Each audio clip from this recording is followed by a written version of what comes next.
오늘 우리가 함께 나눌 본문은 골로새서 1장 9절에서 14절입니다. 골로새서 1장 9절에서 14절입니다. 제가 봉독하겠습니다. 이로써 우리도 듣던 날부터 너희를 위하여 기도하기를 그치지 아니하고 구하노니 너희로 하여금 모든 신령한 지혜와 총명에 하나님의 뜻을 아는 것으로 채우게 하시고 주께 합당하게 행하여 범사에 기쁘시게 하고 모든 선한 일에 열매를 맺게 하시며 하나님을 아는 것에 자라게 하시고 그의 영광의 힘을 따라 모든 능력으로 능하게 하시며 기쁨으로 모든 견딤과 오래 참음에 이르게 하시고 우리로 하여금 빛 가운데서 성도의 기업의 부분을 얻기에 합당하게 하신 아버지께 감사하게 하시기를 원하노라. 그가 우리를 흑암의 권세에서 건져내사 그의 사랑의 아들의 나라로 옮기셨으니 그 아들 안에서 우리가 속량 곧 죄사함을 얻었도다. 아멘. 골로새서는 사도 바울이 AD 60에서 62년경 로마에 투옥되어 있었을 때 에베소서, 빌립보서, 빌레몬서와 함께 기록하였던 옥중 서신 중 하나입니다. 골로새서의 수신자는 골로새 교회 성도들과 인근 지역이었던 라우디게아에 있는 성도들로 보입니다. 골로새 교회는 바울이 선교 여행을 통해 개척했던 다른 교회하고 달리 골로새 사람 에바브라가 설립한 교회입니다. 에바브라는 바울이 에베소에서 3차 선교 여행을 해서 사역을 하던 시기에 바울로부터 복음을 듣고 가르침도 받고 또 함께 사역을 했는데 골로새로 돌아가서 또 복음을 전파하였고 그로 인하여 골로새 교회가 개척되었습니다. 골로새의 지리적 배경을 살펴보면 소아시아, 부르기아 지방에서 무역과 상업이 발달했던 도시였는데요. 에베소에서 동쪽으로 약 180km 떨어진 위치에서 발달했던 성읍이었습니다.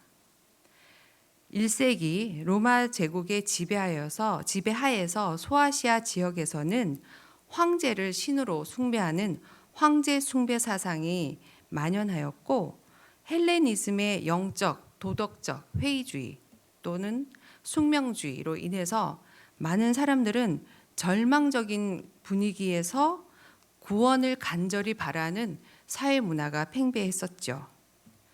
골로새 교회도 이러한 사회적 문화적 배경에서 발생한 거짓 교사들, 이단 교리들, 이러한 여러 사상들로 인해서 교회가 굉장한 위협에 처해 있었습니다.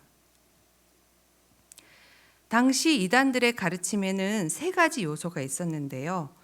혼합주의적인 유대교의 영향으로 구원을 얻기 위해서는 믿음만으로는 안 되고 다른 조건들이 필요하다는 그런 분위기가 들어왔었습니다.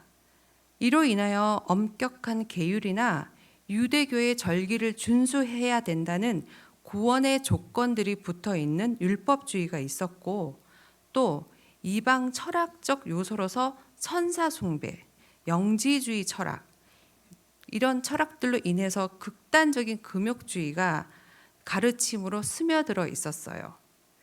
더하여 기독교인 것 같으나 형식만 가지고 와서 그리스도를 부인하지는 않는 듯 하지만 그리스도를 격화시키고 또 예수님의 신성을 부인하는 가르침도 스며들어 있었습니다. 사도 바울은 골로새 교회를 방문한 적은 없었어요. 하지만 에베소에서 자신과 함께 사역을 했던 에바브라를 통해서 골로새 교회의 모든 사정을 듣고 알고 있었습니다. 먼저 바울은 골로새 교인들이 에바브라로부터 그리스도의 믿음을 잘 가지고 있고 또 질서 있는 생활을 행한다는 것을 듣고 기뻐했었습니다. 그러나 다양한 이단적 사상과 거짓 교훈들이 골로새 교회를 공격하는 상황에 대응하고 강구책을 마련하고자 이 서신서를 보냈던 것입니다. 그래서 골로새서의 핵심 주제는 예수 그리스도가 만물의 으뜸이시다라는 것입니다. 바울은 신앙적으로 큰 위기에 봉착한 성도들에게 오직 예수 그리스도가 만물의 으뜸이심을 가르치기 위해서, 또 세상의 거짓된 지식과 가치관에 흔들리지 않도록 하기 위해서 예수 그리스도를 바로 알고 바로 따라가는 올바른 신앙과 삶을 살도록 하기 위해 골로새서를 기록했습니다. 그래서 오늘날 많은 성경학자들은 예수 그리스도가 주님이시다라는 진술을 가장 명확하게 한 책으로 골로새서를 손꼽는다고 합니다. 오늘 본문을 살펴보겠습니다. 본문은 골로새서의 서두로서 인사말에 이어서 골로새 성도들을 위해서 하나님께 드리는 바울의 중보기도입니다. 9절, 이로써 우리도 듣던 날부터 너희를 위하여 기도하기를 그치지 아니하고 구하노니 너희로 하여금 모든 신령한 지혜와 총명에 하나님의 뜻을 아는 것으로 채우게 하시고. 아멘. 9절에 기록된 바울의 기도는 내용을 먼저 살피기에 앞서서 우리는 이 바울의 기도를 통해서 교훈을 몇 가지 얻을 수 있습니다.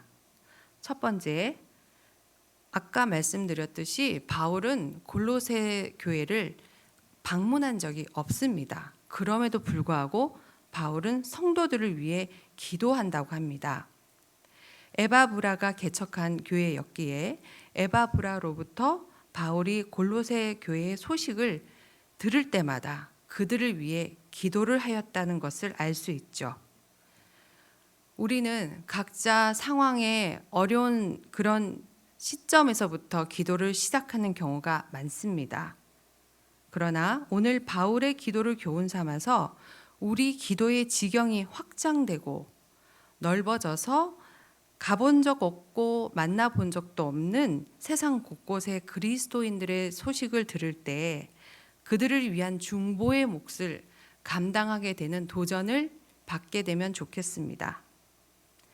두 번째, 바울은 골로새 교회 성도들을 위해 기도하기를 그치지 않고 구한다고 합니다. 기도하기를 그치지 않고 구한다는 것은 규칙적으로 매일 시간을 정해서 기도한다는 것을 뜻합니다. 바울은 이렇게 골로새 성도들의 소식을 듣고 바로 잊지 않고 매일 규칙적인 기도의 시간에 그들을 위해 중보했던 것이죠. 교회와 사역자와 또 어려움을 당한 성도들을 위해서 우리도 지속적으로 규칙적으로 기도하는 본을 받게 됩니다. 이제 기도의 내용을 살펴보겠습니다. 바울의 간구 내용은 크게 두 가지입니다.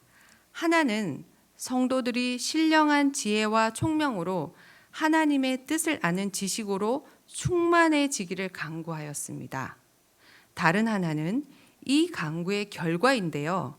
그 결과로서 주님께 합당하게 행하고 주님을 기쁘시게 하는 삶을 살도록 하는 기도입니다.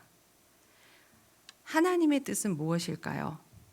바울은 데살로니가 전서 4장 3절에서 하나님의 뜻은 이것이니 너희의 거룩함이라 라고 말했고, 이어서 데살로니가 5장 16절에서 18절에서는 항상 기뻐하라, 쉬지 말고 기도하라, 범사에 감사하라, 이것이 예수 안에서 너희를 향하신 하나님의 뜻이니라고 말했습니다.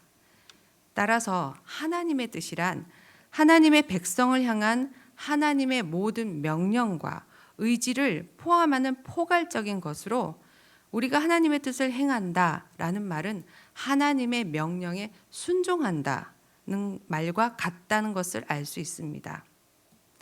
또 하나님의 뜻을 아는 지식이라는 표현이 있는데요.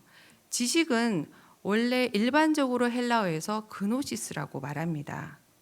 이 그노시스는 이성을 통해 얻는 지식을 말하는데요. 오늘 바울이 사용한 지식이란 단어는 헬라어가 그노시스 앞에 에피라는 전치사가 붙은 단어입니다. 이 에피는 몸을 일으켜서 움직이게 만드는 그런 의미를 가진 전치사인데요. 에피가 붙은 에피그노시스라는 지식은 회심을 통해서 얻어지는 완전한 지식을 의미합니다. 당시 골로새 교회에 들어와 있던 거짓 교훈들이 이 그노시스를 말한다면은 바울이 사용한 에피그노시스는 대비가 되는 개념인 것이죠. 그래서 하나님의 뜻을 아는 지식은 인간의 의지나 인간의 이성으로 얻게 되는 것이 아닌 것입니다. 그래서 바울은 하나님께 골로새 성도들에게 신령한 지혜와 총명으로 주시기를 간구한 것이죠. 신령한 지혜는 바로 성령님이 주시는 것입니다. 그리고 총명이라는 것은 성령님이 주시는 이 지혜를 현실에서 잘 분별하게 하는 능력을 말하는 것인데요. 바울은 지혜와 계시의 영이신 성령님이 주시는 지혜와 분별력으로 하나님의 뜻을 아는 지식이 성도들에게 채워지기를 간구한 것입니다. 우리도 성령님을 통해서 영적인 지혜를 얻어야 하나님의 뜻을 온전하게 깨닫게 됩니다. 바울의 이러한 기도는 실상 포스트 모더니즘이 전 세계를 뒤덮은 이 시대에 진리를 상대화시키고 종교다원주의가 만연한 우리에게도 매우 절실한 중보 기도가 됩니다. 하나님의 뜻을 아는 지식에 대한 추구보다는 미디어와 세상 풍조에 이끌려 사는 현대인들의 일상 가운데 우리들의 생활을 돌아보고 하나님의 뜻을 구하고 그 뜻이 가장 풍성하게 계시된 성경 말씀을 붙드는 복된 그리스도인이 되기를 소망합니다. 10절, 바울은 골로새 교회가 교회의 주인 되신 하나님께 합당하게 행하여 하나님을 기쁘시게 행하는 삶을 살기를 간구합니다. 합당하게 행하다에서 행함은 헬라어보다는 히브리어에서 차용한 용어라고 볼 수 있는데요. 그 의미는 걷다, 살다라는 뜻입니다. 따라서 합당하게 행함이라는 것은 하나님과 함께 걷다를 뜻합니다. 하나님과 함께 걷는 삶은 바로 앞절 9절에서 기도한 하나님의 뜻이며 하나님을 기쁘시게 하는 삶이기 때문이죠.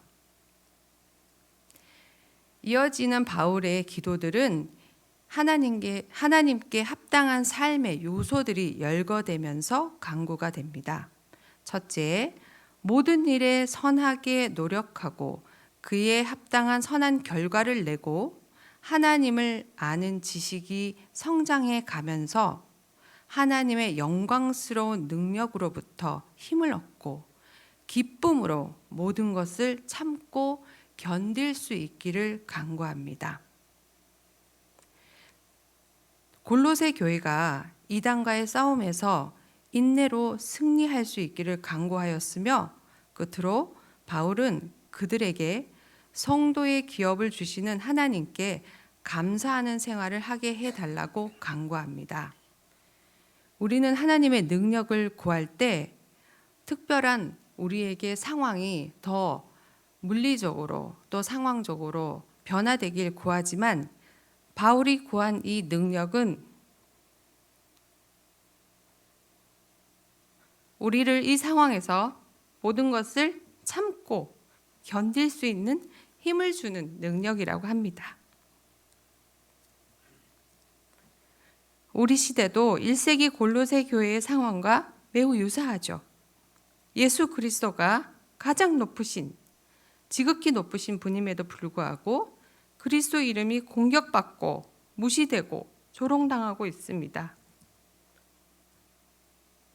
오늘날 많은 사람들은 예수 그리스도가 하나님의 아들이시며 유일한 구원자라는 기독교의 핵심 진리를 부인하고 있습니다. 신학교에서조차 예수님을 종교 지도자 정도로 생각하는 사람들도 있습니다. 그래서 골로새서는 이들을 향해 예수 그리스도가 유일하신 구원자이시며 만물의 주님이시란 사실을 분명하게 진술하는 서신서이기 때문에 우리에게 더없이 소중한 성경이 됩니다. 특별히 골로새 교회를 향한 바울의 오늘의 기도는 하나님의 뜻을 아는 지식이 충만하고 주님께 합당한 삶을 위한 기도로서 우리 모두에게 이 간구가 매우 절실하다고 봅니다. 하나님께서는 독생자 예수 그리스도의 공로로 우리를 흑암의 권세에서 구해내고 그리스도의 나라로 옮겨주신 은혜를 베풀어 주셨습니다. 항상 우리와 함께 걸어가기를 원하시는, 그것을 가장 기뻐하시는 주님이 바로 우리의 간구와 우리의 소망과 우리의 모든 필요를 응답하시고 채워주시는 분이심을 기억합시다. 그로 인하여 오늘의 기도가 감사로 시작되는 기도이길 소망합니다. 현실의 문제를 해결받기 위한 기도에서 시작했을지라도 그 기도가 주님의 마음과 주님의 시선이 향한 곳으로 넓혀지기를 간구합니다. 그 은혜가 하나님의 마음에 와닿고 또 그 향기가 하나님의 나라에 충만한 하루가 되길 축복합니다. 기도하시겠습니다. 천지를 창조하신 하나님 아버지, 만물의 으뜸이신 예수 그리스도를 주인으로 모시고 살아가는 은혜를 주셔서 감사합니다. 긍휼의 하나님, 1세기 교회들이 처했던 상황처럼 이 시대도 그리스도를 믿는 믿음은 세상에서 여러 유혹과 공격에 위협받고 있습니다. 주님이 사랑하시는 우리 형제 자매들, 신령한 지혜와 총명으로 하나님을 아는 지식에 자라가서 아버지의 뜻에 합당하게 살게 하시고 하나님의 영광스러운 능력을 힘입어서 역경과 고난 가운데 오래 참음과 견딤으로 승리하는 삶을 누리기를 간구합니다. 특별히 내일 대학 수학 능력 시험을 앞둔 우리 자녀들의 마음에 평안과 담대함을 주시옵소서. 우리 자녀들 가장 크신 분이 바로 하나님이심을 믿고 입시의 모든 과정을 능히 감당할 힘과 지혜를 부어 주시옵소서.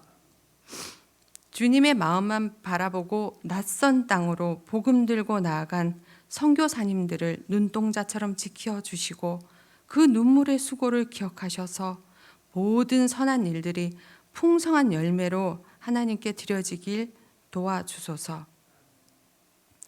내년 목회를 위해 집중 준비하고 기도하고 계신 담임 목사님께 하나님이 공급하시는 지혜와 능력을 더하여 주시사 주님이 기뻐하시는 흥덕향상교회의 신년 목회가 준비되게 하여 주시옵소서.